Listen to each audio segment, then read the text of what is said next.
This is problem number 4. It's on page 208. A circular rod with a diameter of 3/8 inch supports part of a storage shelf in a warehouse. As products are loaded and unloaded, the rod is subjected to a tensile load that varies from 1,800 to 150 pounds. So that's the given information, and what we're supposed to find is relevant stress information. For example, we need a sketch of the stress over time. We need the maximum and minimum stresses, as well as the amplitude of the stress, the average stress, or the mean stress, and the stress ratio. So essentially what we've got is a rod, probably just shelves are hanging from it, and the load on that rod varies from 1,800 pounds down to 150 pounds. The diameter of the rod,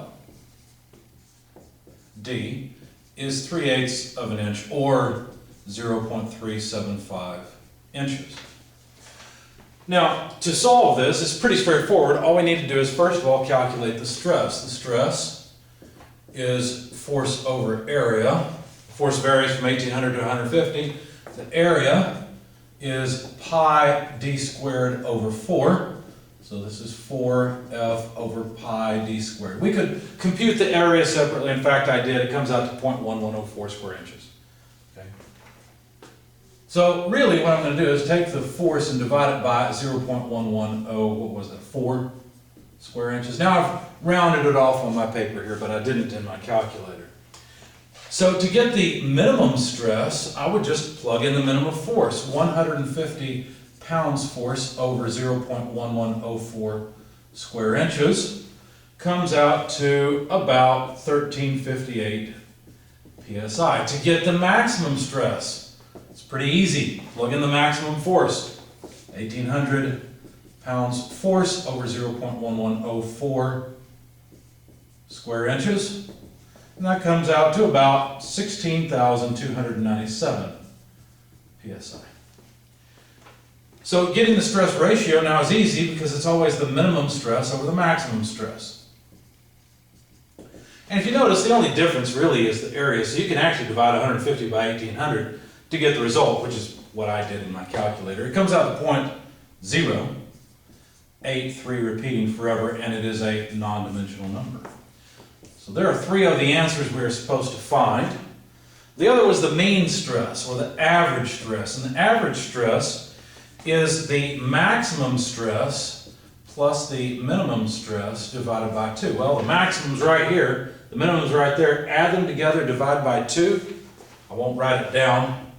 It's just 8,828 or so, if I round it off, psi. And to get the amplitude of the stress variation, you just take the difference between the maximum and minimum stresses divided by 2. And that comes out to about 7,470 psi. In other words, 7,470. If I were to draw what this looks like over time, notice that both of the stresses, the maximum and the minimum, are positive numbers. So that means they're both tensile stresses, which should make sense here. So the minimum stress was what, 1358? And the maximum was 16,297. So these are in psi. So I don't know exactly how it varies. It doesn't matter. The stress just varies. I'll just draw a sinusoid between those 2 limits. But that needs to go down to the line. And then the average stress through the center of this thing would be the mean stress, 8828. And if you take the difference between these 2, or you take the difference between these 2, you'll get the amplitude of the stress. And so that's it. There's our time varying graph. Here's our average and amplitude stresses, the stress ratio, and the maximum and minimum stresses.